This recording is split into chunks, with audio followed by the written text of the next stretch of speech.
Amigos, nuevamente bienvenidos a Coincidir. Soy Manuel Rubio y les doy la bienvenida al CIDIR Oaxaca. El invitado que tenemos hoy realmente para mí es un gusto y para ustedes también lo va a ser. Lo conozco desde hace casi 30 años, más o menos. Ingresamos más o menos en la misma temporada al CIDIR Oaxaca como profesores investigadores. Hemos compartido algunas actividades dentro del centro, algunos proyectos, pero sobre todo hemos sido amigos a lo largo de todo este tiempo y para mí es un gusto poder estar el día de hoy con él. Nuestro invitado es ingeniero geofísico por la Escuela Superior de Ingeniería y Arquitectura de nuestro instituto. Hizo su maestría en geofísica de exploración en el CICESE, en Baja California. Es doctor en Ciencias de la Tierra por la Universidad Nacional Autónoma de México, miembro del Sistema Nacional de Investigadores. Es profesor colegiado de nuestro centro y actualmente es nuestro director del CIDIR Oaxaca. O sea que estamos hoy con el jefe, el doctor Salvador Belmonte. ¿Qué tal, Manuel? Buenas tardes.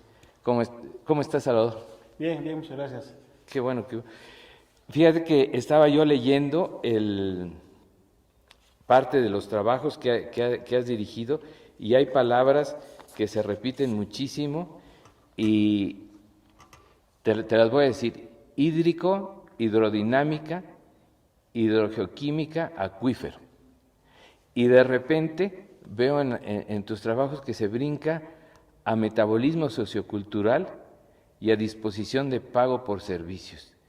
Platícanos, doctor Belmonte, ¿a qué te dedicas? Pues más que nada, muchas gracias por la invitación y vamos a tratar de responder a estas preguntas. Bien, el término hídrico significa agua. Finalmente, cuando hablamos de hidrogeología, hidrogeoquímica, por ejemplo, es la química del agua. Cuando hablamos de ciclo hidrológico, quiere decir obviamente todas las fases por las que pasa el agua, estado sólido, estado líquido, gaseoso, depende de la fase física en la que se encuentra. Okay. Entonces, nuestro perfil es eso, nuestro objetivo de estudio es el estudiar el agua que se encuentra en el subsuelo. Okay. Y eso es un acuífero. Ah, bien, bien. Pero ¿por qué ese cambio a metabolismo sociocultural que tienes en uno de tus trabajos y algunos estudios sobre disposición de pago por servicio de acuífero? ¿Están en alguno de los trabajos de tus muchachos? Sí, lo que pasa es que el agua ocurre y tiene todas las interacciones en una cuenca. Entonces en esa cuenca obviamente se convive con ecosistemas, con la gente, con comunidades. Entonces finalmente el objetivo es llevarles agua a la comunidad, a la gente, que tenga un beneficio. Por eso ahí va esa parte, que es algo cambiante, que es dinámico, que puede llegar un resultado en calidad y en cantidad a las comunidades para las que trabajamos. Entonces eso tiene que ver con la parte hidrosocial. ¿Por qué? Porque un componente importante de toda esa alteración del ciclo hidrológico tiene que ver con la parte social que antes no se consideraba. Entonces ahora es muy importante para poder entender toda la fenomenología, todo lo que ocurre con el agua desde su precipitación, obviamente todo lo que es el ciclo y su contaminación, que es un problema muy grave. Gracias, Salvador. Ahorita vamos a regresar con eso, pero antes quiero Salvador, hacerte otras preguntas. ¿Tú de dónde eres, Salvador? Yo soy de una comunidad ubicada en la Sierra Norte que se llama San Pedro Nolasco, pertenece al municipio de Santiago Jiacuí, distrito de Ixtlán. ¿Ahí pasaste tu infancia? Sí, yo estuve ahí hasta los 11 años. Ahí estudié la primaria, antes no había kinder, entonces ahí estuvimos 11 años en la Sierra Norte. Para los amigos que no ubican dónde está San Pedro y Jiacuí, es una zona de la sierra muy bonita, muy cerca, bueno, relativamente cerca de la ciudad, más o menos una hora, hora y media, 2 horas. Sí, 2 horas. Pero si vienen a Oaxaca, la verdad es una zona que deben de conocer. Ahí pasaste tu infancia y después, Salvador, ¿veniste a la ciudad de Oaxaca? Sí, después, bueno, ahí estudié la primaria, después yo tenía familia, hermanos, que vivían allá en la Ciudad de México. Entonces yo salto de la Sierra Norte a la Ciudad de México. Entonces yo ahí estudio la secundaria, Ajá. en lo que es ahora el Palacio Legislativo, ahí está una secundaria que es la 112, Metro San Lázaro para ubicarnos. y pues entro a la No me vocacional. digas, ¿ayer era secundaria? Sí, lo que es enfrente del Metro San Lázaro está el Palacio Legislativo. Sí, sí. Ahí era una secundaria. Era la 112, yo en esa estudié. Después entramos a la vocacional 10, que ahora se llama CECIT, Ajá, sí. ubicada en Aragón. Ah, ya. En Aragón. Y luego a la ESIA, cuando todavía la ESIA se ofrecían las carreras de manera conjunta, o sea, en el mismo edificio, geología, topografía, petrolero y geofísica. Entonces yo me inclino por la geofísica. ¿En qué momento decides ser geofísico? Bueno, la zona de donde soy es una zona minera. Ah, ok, sí, De sí. hecho, ahí hay una minera que se llama Compañía Minera de Natividad, que ya existe, tiene ya cerca de 250 años de existencia. Entonces, cuando yo era niño veía, pues había una bonanza, había mucho trabajo para la gente. Llegó gente de varias partes de la República, de Chihuahua, de Zacatecas, de Pachuca, que eran los centros mineros, y siguen siendo centros mineros importantes del país, y gente local de varias comunidades que llegaron a trabajar. Llegó a haber cerca de 800 trabajadores en las épocas de los 70. Entonces, en esa época llegaban ingenieros también, ingenieros metalurgistas, ingenieros de minas, geólogos, que iban a hacer la exploración de las zonas mineras. Entonces, yo veía eso, con mi padre a veces los invitaba a la casa, y ahí practicaban que la geología del área, que las rocas sedimentarias, que minerales, y yo creo que de ahí fue que tuve el interés por inclinarme por una carrera de las ciencias de la Tierra. Bueno, deben de saber que ahorita si va uno a esa zona, uno pensaría, tiene una actividad forestal muy fuerte. Sí. Y ahorita pensaría uno que debería ser una vocación de la gente ser forestal, pero sí es cierto, la actividad minera fue anterior a la forestal. Sí, sí, efectivamente, 250 años contra la forestal, que en los años 70, 80 80s, se independiza de otra empresa de Tustepec, Papatux, sí. y ya las comunidades empezaron a gestionar sus propios recursos. Sí, actualmente la minería tiene una actividad muy baja. Pero entonces fue tu entorno el que, esas pláticas con los ingenieros, con la gente que venía a las minas, lo que te animó a estudiar geofísica, Sí, de hecho yo quería geología, porque es la palabra que todos tenemos. que se usaba, ¿no? O sea, de hecho, geofísicos en esa época no había, o al menos no llegaban ahí a la sierra. Entonces, ¿Qué ¿no? diferencia hay entre un geólogo y un geofísico? Pues la geología estudia, digamos, la corteza, pero con métodos directos.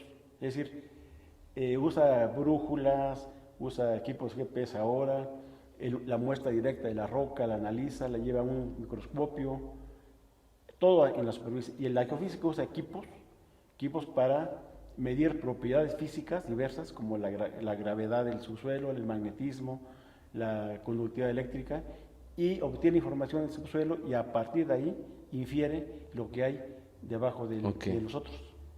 Entonces, pero son afines ambas. Oye, si no hubiera sido geofísico, ¿qué hubiera sido?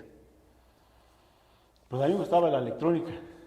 De hecho, un tío que es físico, trabajaba antes en la UNAM, igual me dijo, pues la electrónica es importante. Y sí me gusta, pero también la electrónica se aplica mucho en la geofísica, porque al final usamos equipos. Sí. Y al usar equipos, pues, hay componentes eléctricas, electrónicas, y ahora pues todo se va tendiendo a hacer hacer lo mismo, pero ahora en tamaño más pequeño, ¿no? Entonces, creo que eso había sido mi otra opción. ¿Lo intentaste alguna vez, estudiar electrónica? Saqué ficha en la UAM, en la Universidad Autónoma Metropolitana para electrónica, pero ya no presenté el examen porque me había quedado antes en geofísica, Ah, ya. en el Politécnico. Oye, a ver, cuando tú llegas al Distrito Federal, para todos los que somos de esa generación, realmente llegar al Distrito Federal era un monstruo, era una ciudad enorme. Sí, fue complicado. De hecho, como se dice coloquialmente, bajado del cerro a Tamborazo, Sí. de la Sierra de la Ciudad de México. De hecho, en esa época yo tenía años, una vez había venido a Oaxaca, no conocía realmente la ciudad. Entonces ya después de que estuve en México, en Ciudad de México, conocí Oaxaca. Entonces, pero sí, fue un choque cultural y familiar, 10 años, 11 años. Entonces, era la etapa que todavía dependes mucho de, pues sobre todo de la mamá. Sí. Entonces sí sí, se sufría, estabas muy triste, querías comunicarte y era pues con cartas. Si es una carta que tardaba como un mes en venir y un mes en regresar, entonces era muy complicado la comunicación, pero pues tuvimos que adaptarnos y sobrevivir. ¿Había telegrama? Telegrama, sí, sabía. Para los muchachos que nos están viendo, creo que ni se imaginan que era mandar una carta, pero sí las cartas duraban 15 días, un mes, Sí, fácil. y los telegramas era algo mucho más rápido, se transmitía por la línea de telégrafos, clave Morse y todo eso, pero se cobraban por palabras, ¿te acuerdas? Sí, sí, entonces también ese era otro punto, el costo. El costo, Entonces, sí. al haber pocos recursos, pues preferías la carta, ¿no? Que aunque tardara más tiempo, pero ahí te podías inclusive Extender, ¿no? extender más. Sí, Oye, ¿con quién vivías en México? Porque te fuiste muy chico. sí. Yo llegué a vivir ahí con una de mis hermanas, Regina, después con otra que se llama María Elena, y también recuerdo a mis otras dos hermanas, Dolores y Lucila, eran 4 mujeres, y ellas son las que me apoyaron desde el inicio, ayudarme a ir a conocer las escuelas donde había que hacer para empezar las filas, ¿no? Para sacar las fichas. Luego presentar los exámenes de admisión y después pues, encauzarlos y ya poco a poco nos fuimos adaptando. Recuerdo que alguna vez me platicaste que trabajaste en una farmacia. Sí, de hecho mi hermana mayor, o 3 de ellos se dedicaron, más bien los 4, se dedicaron pues a las farmacias, tenían su negocio de farmacias. Entonces yo con ellos trabajaba los fines de semana, sábado y domingo, me hacía cargo de una de ellas igual me daban obviamente un estímulo, un recurso, con lo cual yo podía también continuar con mis gastos para seguir estudiando. Entonces, sí, pero sí, me dediqué un tiempo a la medicina. Está bien, está bien. Salvador, platícanos un poco de ti. ¿Qué es lo que a ti te apasiona? Pues mira, a mí me apasiona el convivir en la naturaleza. O Ah, sea, yo soy de una zona, pues sí, es una sierra, hay mucho es bosque. bosque. Mucho bosque. Entonces tengo la fortuna de vivir ahora actualmente, bueno, cuando voy a la sierra, en un lugar que estoy a 40 metros de un río. Ok. Entonces, pues te metes entre el río, bueno, o cerca de la orilla del río, empieza ya el bosque, las cascaditas, o sea, es decir, el contacto con la naturaleza. Y todavía hay la fortuna de ver, pues además de las aves, logras ver en verdad todavía venados, ciervos. O sea, la gente afortunadamente ha disminuido el impacto sobre ellos y pues ha crecido las poblaciones. Entonces tú ya lo puedes ver. Eso es lo que estar como que de repente aislarte de toda De la ciudad, digamos. e irte ahí como a descansar, a meditar. Digamos que eso es lo que te sorprende, eso te apasiona estar en la naturaleza. Pero ¿qué cosas hay en la vida que te sorprendan? Pues hay cosas para bien y para mal, Pues sí. ¿no? Entonces lo que me sorprende es, por ejemplo, el avance de la tecnología. Pues sí, finalmente ahorita estamos en este sitio porque hay ciencia, hubo alguien que hizo ciencia y tecnología, Sí. para el sonido, la música, la fotografía, etcétera. Entonces eso me sorprende de manera positiva. Y lo que me sorprende también de manera negativa es que usando esas mismas tecnologías se usen para mal, ¿no? Por ejemplo, pues sí, desafortunadamente para, pues, desaparecer gente, etcétera, ¿no? O sea, como que son los contrastes. ¿Hay algo que te ponga triste? Sí, sí, sí, pues sí, el abandono de la gente, los niños, sobre todo los niños, quizá porque de alguna manera, a lo mejor recuerdo cosas de mi infancia, ¿no? Mi infancia tampoco fue fácil. Ajá. Había lo necesario, pero tampoco abundaban cosas. O sea, entonces, yo ahora cuando me toca salir a muchas comunidades que tengo la fortuna también de conocer muchísimas, más de 500 en el estado, pues cuando ves eso, ¿no? Ves pues la pobreza de la gente. Claro, tienen y cierto, un gran corazón, como se dice, pero ver la desprotección en la que están, a veces las enfermedades, eso es lo que, pues sí, te pone, bueno, a menos a mí me pone triste. ¿Podríamos decir que también te enoja? Pues sí, porque hay cosas que yo creo que sí se pudieran hacer, pero no, o a veces digo, también hay que involucrarnos, a veces no lo hacemos. Entonces yo creo que ese abandono de alguna manera es lo que pues sí, te llega a molestar, enojar, ¿no? El, Tú has hecho mucho trabajo de campo. Creo que eres del centro, de las gentes que más trabajo de campo ha hecho en, pues en comunidades, por así decirlo. Has de haber tenido 1000 anécdotas en todo este tiempo. ¿Recuerdas alguna en especial? Sí, pues relacionado con el tema que trabajo, por ejemplo, la gente nos llamaba y nos sigue llamando todavía aquí a la institución, al CIDIR, para hacer estudios de localización sitios para perforar pozos, por ejemplo. Sí. ¿Sí? Entonces nos tocó una vez aquí cerca de Miahuatlán, donde llegamos, pero la gente dice, yo quiero que me garanticen que va a haber agua. Entonces dijeron, miren, nosotros podemos garantizar, porque si bien cierto son estudios serios, pero hay cierta incertidumbre. Entonces ese día nos retuvieron, nos íbamos a salir ya hasta como a la medianoche, pero querían que les firmáramos, que nosotros les teníamos que asegurar que iba a haber agua, lo cual eso nadie lo puede hacer, ¿no? Y quien lo haga, pues es una irresponsabilidad. Eso es algo que sí dio y nos asustó porque pues es gente de carácter fuerte. Entonces teníamos miedo de que pues sí, efectivamente no saliéramos. No los dejaras. Sí. A ver, pero los amigos que no conocen, Miahuatlán es una zona seca. Y está difícil arriesgarse allá a asegurar que hay agua. Sí, ahí son zonas, desde el punto de vista geológico, pues son rocas calizas. Entonces ahí los pozos, y sí hay pozos que se han hecho, 300, 400 metros de profundidad, y ha habido casos en que sí ha habido, otros que han salido negativos, pero finalmente es parte de la misma exploración, que es algo similar a lo que ocurre en la industria del petróleo. Sí.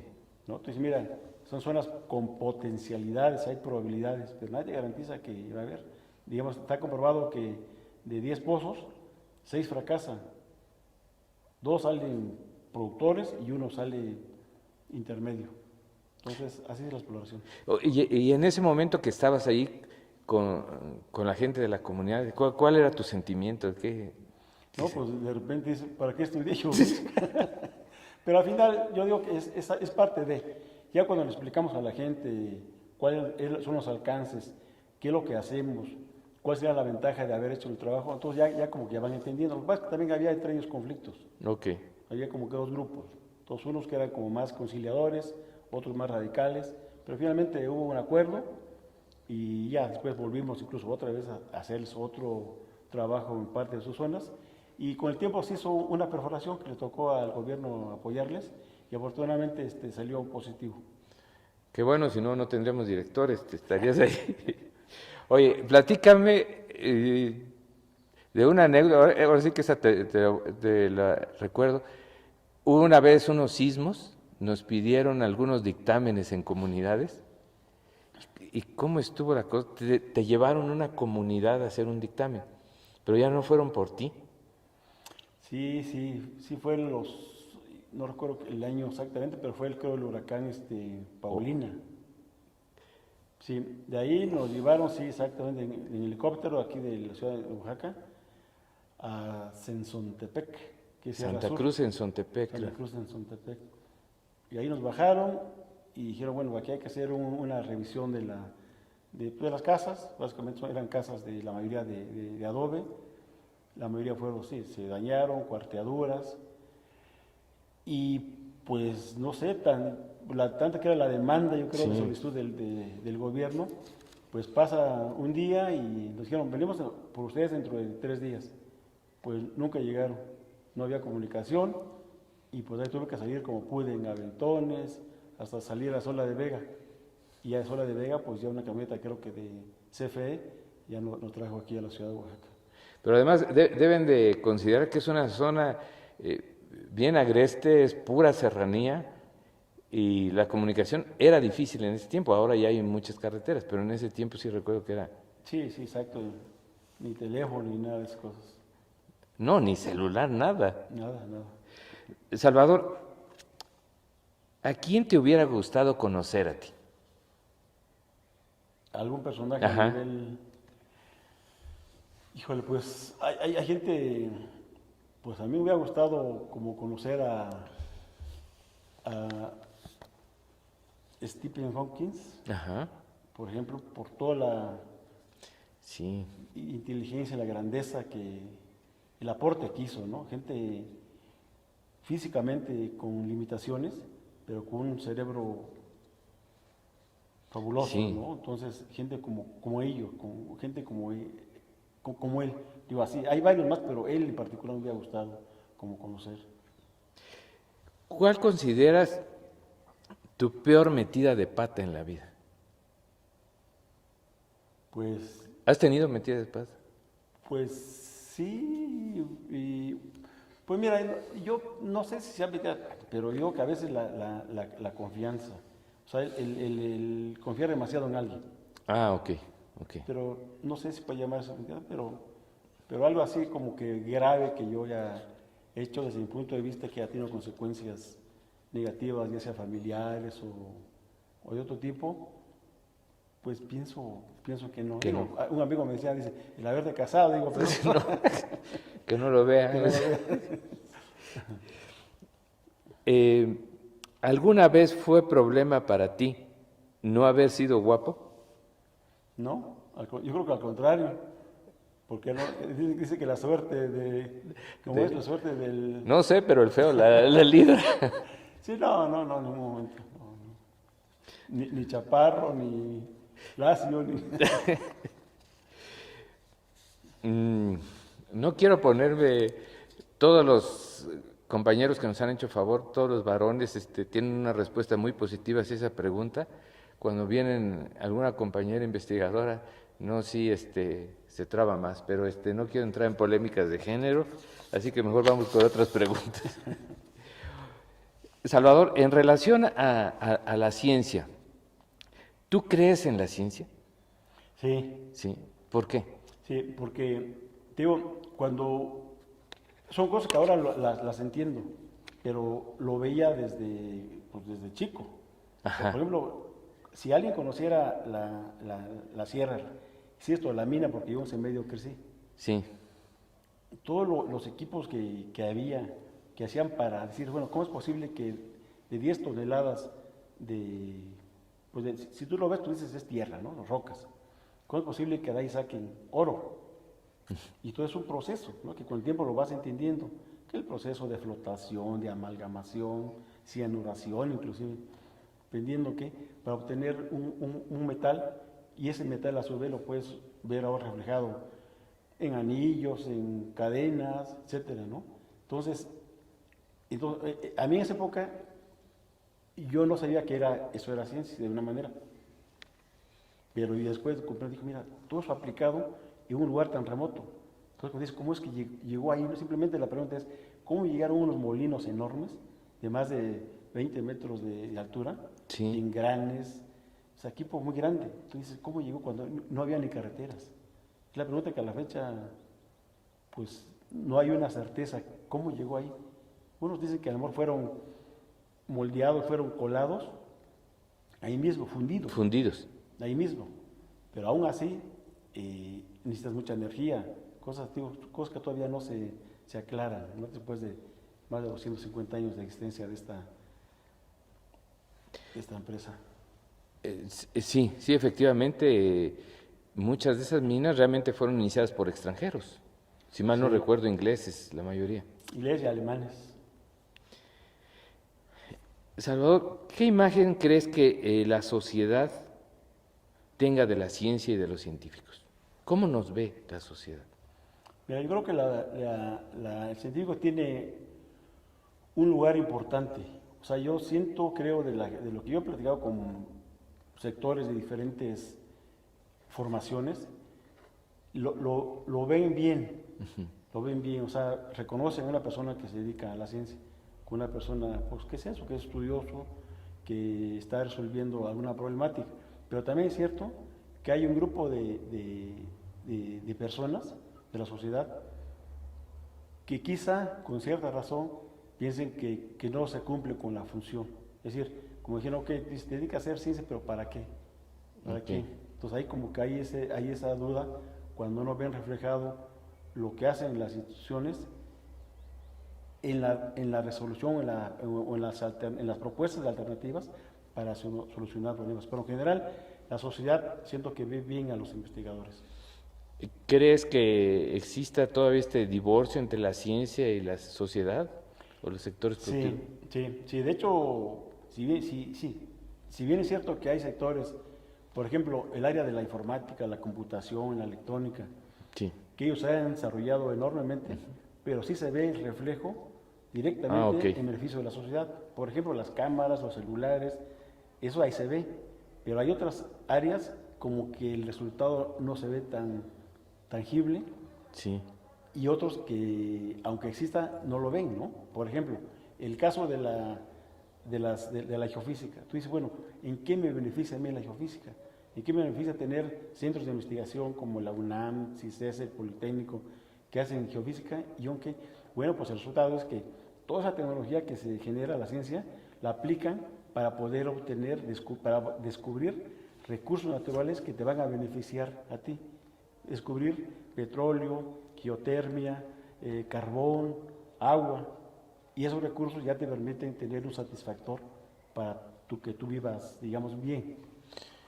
Oye, últimamente se ha usado mucho el término o el concepto de compromiso social de la ciencia. ¿Tú qué opinas de esto? Sí, yo estoy de acuerdo, porque finalmente es eso, que todo lo que se gasta, todo el dinero que se ejerce en las instituciones, sobre todo las públicas, creo que estamos obligados a, pues, a llevar parte, es decir, asumir los problemas, ver los Sí, problemas que hay en la sociedad y de ahí proponer alguna solución.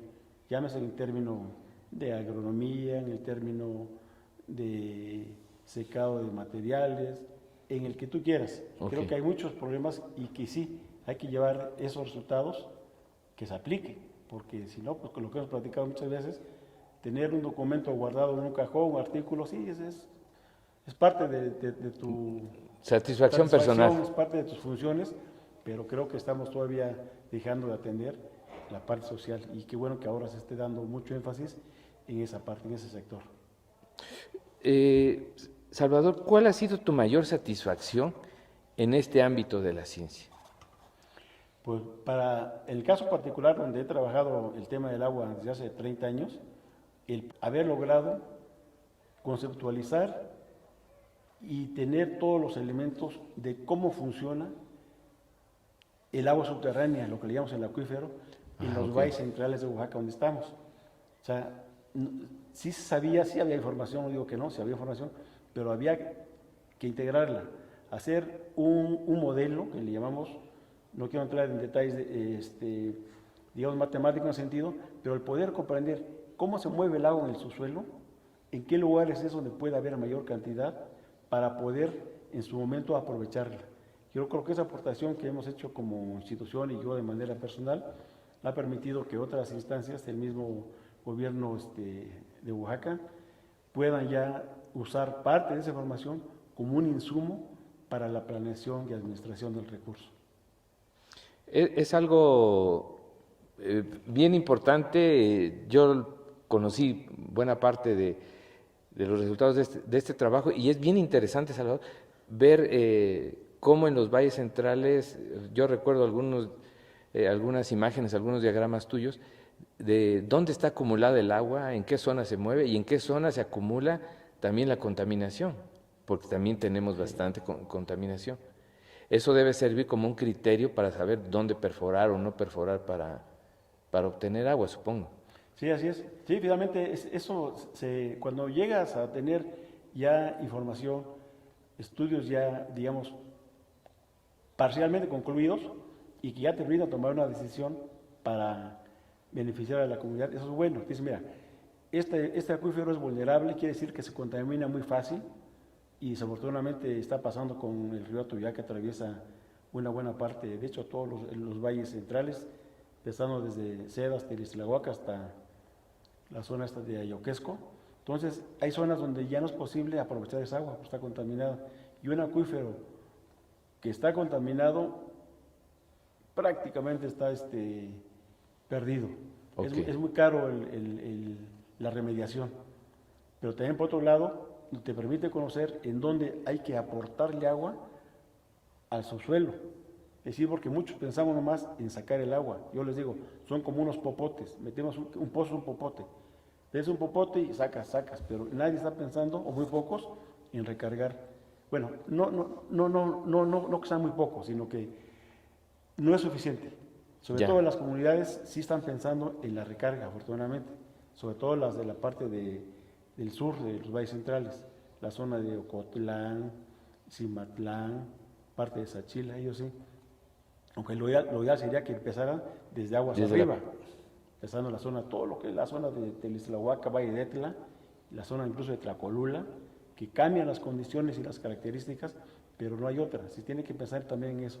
Si no, al rato el desequilibrio puede ser de tal manera que cuando sacas más de lo que entra, es lo que es el estrés, la sobreexplotación, aunado al cambio climático, sequías extremas, etcétera. Eso es lo que le llaman de manera coloquial el estrés hídrico.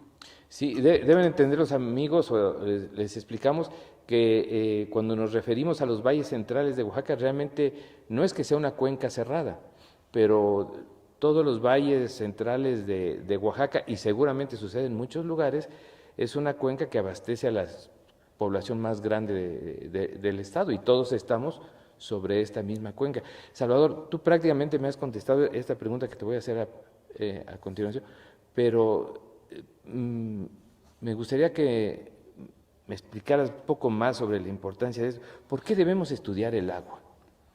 Pues, En este caso, los acuíferos. pues mire, aquí es interesante, del total del agua que hay en nuestra Tierra, que también se le llama el planeta azul, el 1% del agua o menos del 1% del agua es agua dulce. ¿Sí? Ok. Es decir, a ver, en general, 70% aproximadamente es agua salada que está en los mares. Sí. Otro 20% de agua, o 25% está en los Los casquetes polos. polares. Ajá. Hay otro poco de agua que circula como lluvia en los ríos, lagos, y solo el 1% máximo está en el subsuelo, que es el agua que está, vamos a decirlo así, más protegida, que está menos contaminada, aunque hay lugares donde ya está contaminada. Entonces, el poder, el estudiar el agua es eso, para saber dónde está y que la humanidad, los humanos, la sociedad la aproveche. Y por otro lado, estar conscientes de que a veces decimos de manera coloquial, el agua es vida, pero a veces no tenemos la conciencia para realmente cuidarla, protegerla, sino que a veces lo usamos de una manera desmedida. En cierto modo, aunque seamos el planeta azul, entonces somos, en términos de agua para el consumo humano, somos un planeta relativamente seco. Desde ese punto de vista, viéndolo por ahí sí, es decir, sí hay agua, pero no está disponible en calidad ni en cantidad para satisfacer las necesidades de toda Del humano. la humanidad. Salvador, tú has trabajado con muchas comunidades, eres de las personas del centro que más servicio externo, proyectos vinculados has tenido precisamente en estudios de este tipo. ¿Se puede combinar el hacer ciencia con tener este tipo de trabajos, digamos, más de carácter social, mucho más aplicados? ¿Se puede combinar esas dos cosas? Sí, de hecho sí, porque digamos, la parte básica, la parte teórica, esa la puedes seguir haciendo y se debe de hacer previo a que vayas a campo. Debes de probar tus metodologías, tus algoritmos, todo lo que implica el que tú puedas llegar a una comunidad y de una manera práctica, digamos, tú puedas tomar datos. Es decir, el dato por sí solo es lo de menos. Lo que importa aquí es que tú proceses e interpretes esos datos del subsuelo y los conviertas en una información que a la gente le pueda servir y que tú al final puedas dar una propuesta de qué es lo que esperas que haya abajo. Obviamente esto tiene que ver y tienes que tener todo el background, toda la información de geología, de química, de física, etcétera, para que puedas conocer eso. Yo les digo a la gente, mire, vamos a suponer, y valga la comparación, digo, la Tierra, véanlo, vamos a suponer que fuera un humano. Al humano, ¿qué hacen cuando tiene un problema de una enfermedad? Pues primero le hacen un chequeo general, luego que a lo mejor una radiografía, una tomografía, y lo mismo se puede hacer en subsuelo. Se puede hacer también tomografía para conocer las características que hay abajo, a lo mejor de una zona de contaminación, una zona de existencia de vestigios arqueológicos, y eso se puede hacer. Entonces ahí es donde entra la parte teórica con la práctica, pero sí es posible obviamente y se debe de combinar para que puedas tú realmente dar una propuesta de solución. Salvador, tú tienes y has contabilizado cuánta gente tiene agua por los estudios que les has hecho, que les hemos hecho en el CIDIR. Pues ese dato así preciso no, pero yo hace poco que hice una revisión y un pequeño sistema para ver cuántos estudios he hecho. Tengo más de 600 estudios realizados. O sea, son 600 posibilidades de que la gente tenga acceso a agua. Sí, claro, también es cierto, también debo de conocer, que a veces el pozo no es la mejor alternativa para que puedas disponer de agua. Es decir, Okay. hay lugares con que hagas estudios, claro, que con los estudios se corrobora, no hay posibilidades de que haya agua. Entonces también son de las cosas que a veces te queda ese sentimiento como, digamos, vamos a decirlo así, como de que queda hasta de ver algo, ¿no? Como Ajá. de insatisfacción o hasta tristeza, decir, bueno, pues la gente está interesada, pero aquí no hay agua. Entonces tienes que dar otras alternativas. ¿Y cuáles son esas? Pues cuando es una zona extremadamente complicada y seca, pues si llueve, captar el agua de lluvia, lo cual está haciendo, por cierto, aquí muy cerca en San Pedro y Silahuaca, u otras opciones, ¿no? Traer el agua de más lejos. O sea, pero sí es cierto, hay zonas donde, aunque perfores, no va a haber nada. Yo recuerdo de algún estudio que se hizo aquí cerca del CIDIR, yo supongo que es en las faldas de Monte Albán, donde el dictamen era que había muy poca agua. Y recuerdo que tú me decías que aún así la gente estaba interesada a que aunque fuera poca agua, se perforara, no sé si lo recuerdas. Sí, esta zona perfectamente, las faldas, todos alrededores de la zona arqueológica de Monte Albán, sí son rocas que por sus características van a almacenar poca agua. Esta agua está en fracturas. Entonces, al extraerla, son cantidades que no pasan de 1 litro por segundo.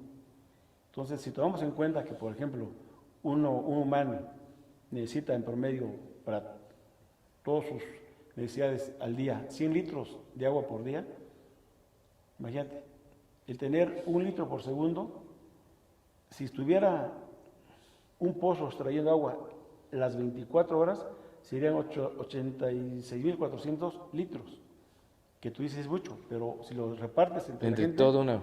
sí, digo, y además es imposible que un equipo esté prendido 24 horas, porque siempre hay un abatimiento, el agua obviamente disminuye, entonces son cantidades que en términos prácticos alcanza para muy poca gente.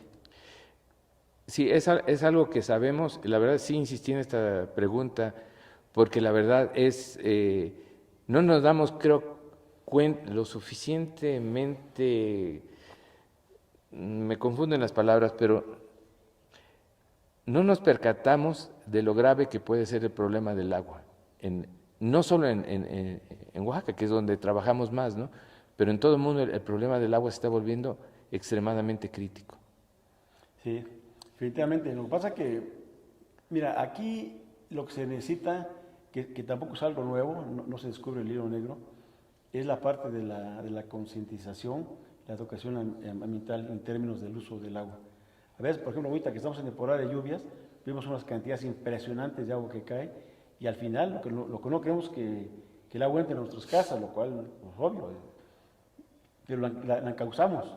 Entonces, está demostrado que del 100% del agua que cae, al menos aquí en esta zona de la cuenca donde estamos, de los valles centrales de Oaxaca, el 80% de entradas acaba de llover y se va rumbo al Océano Pacífico.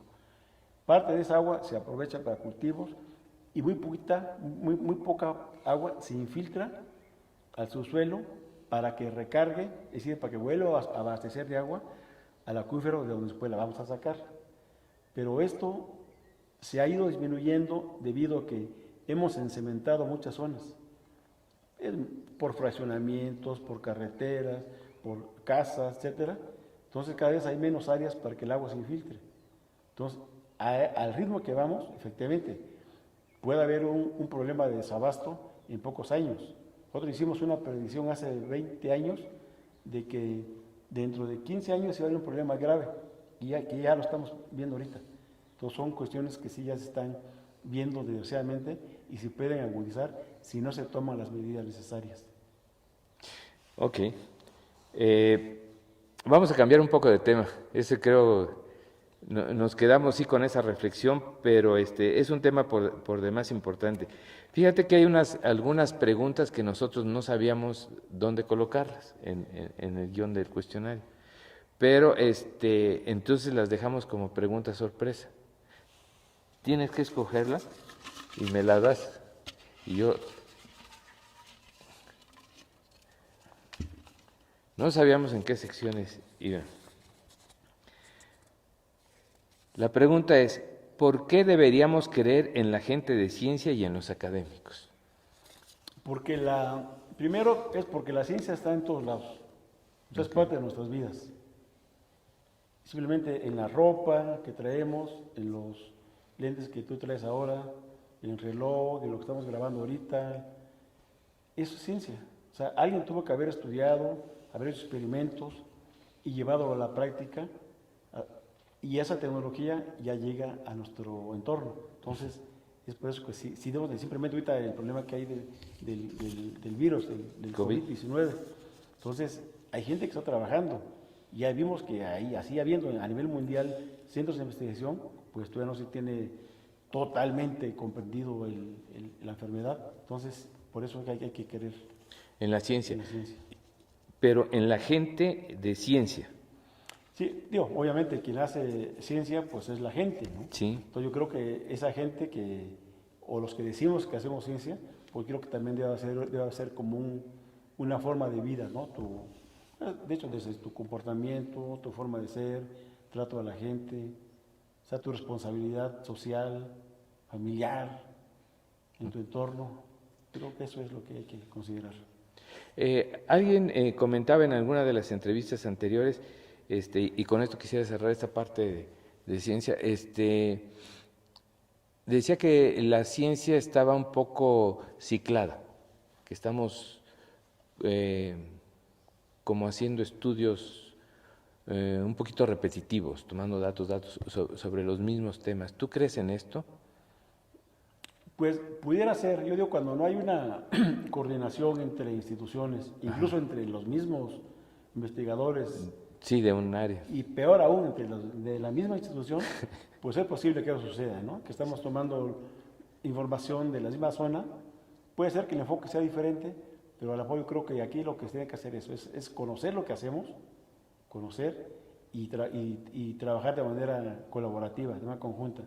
Porque también es cierto, a veces sucede que no trabajamos de esa manera y estamos repitiendo los estudios para la misma zona. Sí. Digo que en teoría deberían salir los mismos, ¿no? Lo peor fuera que no saliera lo mismo. Pero creo que sí, desafortunadamente eso pasa, a veces hay celos entre colegas, entre instituciones, y pasa que no sabemos cuando alguien hace lo mismo que hicimos nosotros. ¿O al revés? Sí, pues es que como todas las actividades humanas, ¿no? Somos un mundo, cada cerebro es un mundo, ¿no?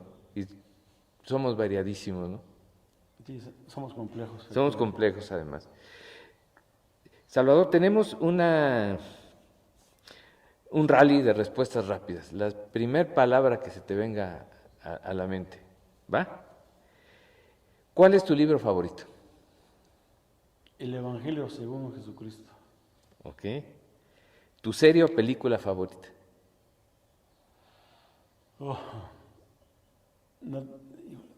Hay una de Nat Geo sobre la naturaleza. Nat Geo. Es la ¿la última? Canal, pero no es sobre cuestiones de fauna. Ok. Me gusta, no sé por qué me gusta ver de animales. A todos los niños que estamos aquí al CD la vemos, yo creo. ¿Cuál es tu deporte favorito? Béisbol. Béisbol, ok. ¿Música preferida? Romántica. ¿América o Pumas? Pumas. ¿Qué no has hecho? Ir a Europa. ¿Tu comida favorita? Las guías. Guías de calabaza. Guías de calabaza. Guías de calabaza. ¿Tu hobby? Dormir. ¿Mascotas? Perros. ¿Mientes? A veces. ¿Por qué aceptaste esta entrevista? Porque me gustaría que alguien le pueda interesar el introducirse a este mundo de, no digamos tanto de la ciencia como tal, Ok. pero sí como que de un área, una oportunidad que pudieran tener en sus vidas para poder estudiarla, ¿por qué no? Es decir, salir adelante y que puedan beneficiar a alguien. O sea, eso es una área muy bonita, en verdad. Si alguien, obviamente, alguien a favor de salud dice, pues yo prefiero salud, y está bien, pero simplemente que tengan como una opción que pudiera interesarse en estas ramas que de hecho se requieren para el país. Bueno, y luego son áreas que tienen poca difusión, o sea, un muchacho le preguntas y hay contadores, hay médicos, o sea, son áreas muy comunes, vamos a decir, pero estas áreas como la geología, la geofísica y otras áreas son poco conocidas, poco populares, digamos. Sí, no, y además es también porque, al menos en la geofísica en particular, la formación que llevas es dura, o sea, no quiere decir que es imposible, pero llevas, por ejemplo, mucha matemática, mucha física, mucha programación, que es la base, y no es difícil. Digo, es otro asunto también, el Sí. asunto de educación, ¿no? Que a veces desde chiquitos nos enseñan a que la matemática es complicada y no es cierto. Entonces, pero eso digo que suena, y por lo mismo también, siendo que a veces la gente, los estudiantes, prefieren otras disciplinas. Ok. Ahora, en los últimos años, afortunadamente, ha aumentado la matrícula, sobre todo de mujeres que estudian geofísica. Por ejemplo, a mí me tocó tener un grupo de 17 personas al año. Sí, había una generación por año. Éramos 16 hombres y una mujer. Actualmente, los grupos de geofísica de la ESIA, del Politécnico, son a lo mejor como de 35 y está equilibrado. Más o menos es la mitad hombres y la mitad mujeres, lo cual es muy bueno. Sí, sí, definitivamente sí. ¿Crees que hay alguna pregunta que me haya faltado hacerte? Pues hay muchas, ¿no? Pero Esas no se pueden decir. no, yo creo que de manera general me parece bien, ¿no? No se me lanza. Salvador, si tú tuvieras que dictar tu epitafio, ¿qué dirías? ¿Qué debería decir ahí tu epitafio? No me olviden y si algo mal hice, les pido una disculpa. Bien. ¿Un último mensaje en esta entrevista? Pues agradecerte a ti, Manuel, por esta iniciativa. La verdad que es algo importante la divulgación, la difusión de lo que hacemos, lo que hacen los que decimos que somos científicos, investigadores, y que esto pueda llegar a los niños, a los jóvenes que van a tomar una decisión, a lo mejor algunos días muy pronto, y que pueda permitirles tener una alternativa de qué es lo que hacemos, y ustedes pueden ver hacia dónde les gustaría inclinarse. Ok. Salvador, ¿dónde te puede localizar la gente? Pues físicamente estamos en el CIDIR Unidad de Oaxaca del Instituto Politécnico Nacional y pues mi correo electrónico sjimenez@ipn.mx. Como saben, van a salir anotados estos datos. En la página del CIDIR está el currículum del doctor, su correo electrónico también. No sé si manejes redes sociales, seguramente. Sí, igual tenemos en... Ahí aparecerán todos los datos. Salvador, la verdad, a pesar de que convivimos mucho tiempo en el centro, pasamos la mayor parte de nuestras vidas en el CIDIR, la verdad, a veces poco tiempo tenemos de platicar entre nosotros. Y me dio mucho gusto que estuvieras con nosotros hoy, además de que es el jefe, ¿eh? No, pues a ustedes, muchas gracias por estar con nosotros y apoyarnos. A Erika Lorena, muchas gracias. Muchísimas gracias y nos vemos en otro coincidir. Hasta luego, Hasta Salvador. luego, Manuel.